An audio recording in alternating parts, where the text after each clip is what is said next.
The Honourable Parliamentary Secretary to the Government House, Leaser, Senate. Madam Speaker, I want to read from the Conservative platform that the member from Carleton, the Leader of the Opposition, ran on in the last election, where it said, Conservatives will work with provinces to implement an innovative national personal low-carbon savings account.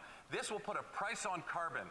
You know, the Leader of the Opposition at the time, the member from Durham, said, we recognize the most efficient way to reduce our emissions is to use pricing mechanisms. The member from Calgary Centre, when commenting, the Conservative member from Calgary Centre, when commenting on that platform piece, said, I think it's an evolution for parts of our party.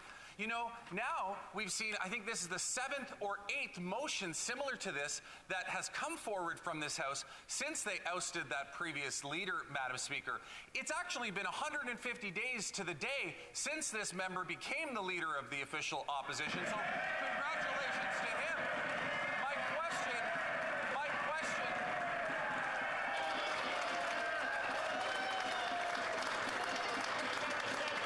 Can we allow the question to proceed? The Honourable Parliamentary Secretary. The only thing that outdid that applause, Madam Speaker, is when he said he was splitting his time with somebody else, which goes to show how trained the SEALs actually are. But in any event, Madam Speaker, my question to the member is, in 150 days, why has he not given a single idea to Canadians on what his plan would be for the... The Honourable Leader of the Opposition. Well, first of all, I want to thank the member for acknowledging the 150-day mark of my leadership. I'm just disappointed he didn't get me a nice present to honor me with the occasion. Maybe that question was the present, right? As he so often does, he lobs me these softballs across the way.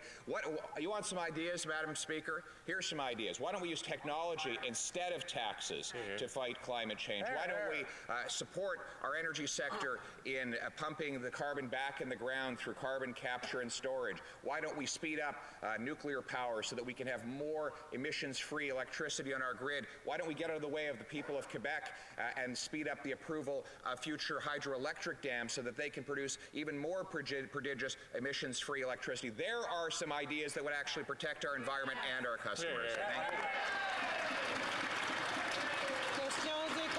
Questions and comments. The Honourable Member for Repentigny. Thank you, Madam Speaker. I noted that during opposition days, the Conservatives had 5 out of 8 days talking about the carbon tax, and every time the Conservative solutions are always depriving the government of revenues. There are no real solutions that will make sure that household incomes will increase. Big companies, well, there's no solution for them to pay their fair share of taxes. There's no solution for them to lower their profit margins. So it's always the households that have to make the sacrifice. In this motion today, there's no measure to tackle the source of inflation, rather just help out big oil. Chef de l'Opposition. The Honourable Leader of the Opposition.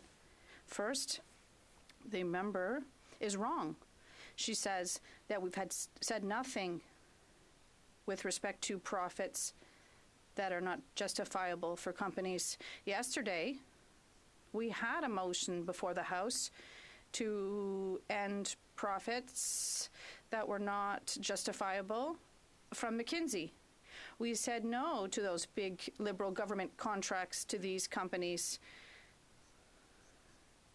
when we had $1,500 contracts per hour. We are the ones who are tackling these subsidies to Liberal companies that benefit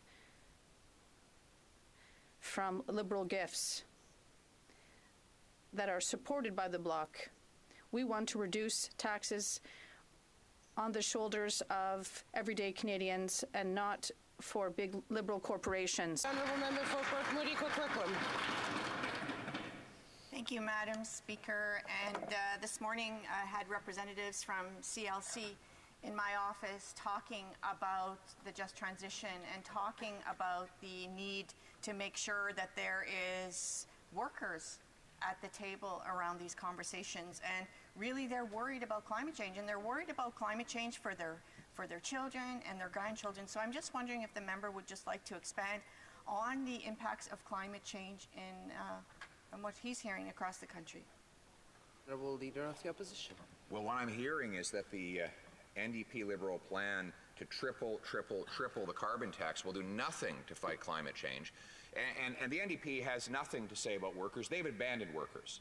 They believe that their greedy government, of which they are a part, should have more of workers' paychecks. There was a time way back in the day when the NDP actually fought for working people. Now they fight for big government and special interests in Ottawa.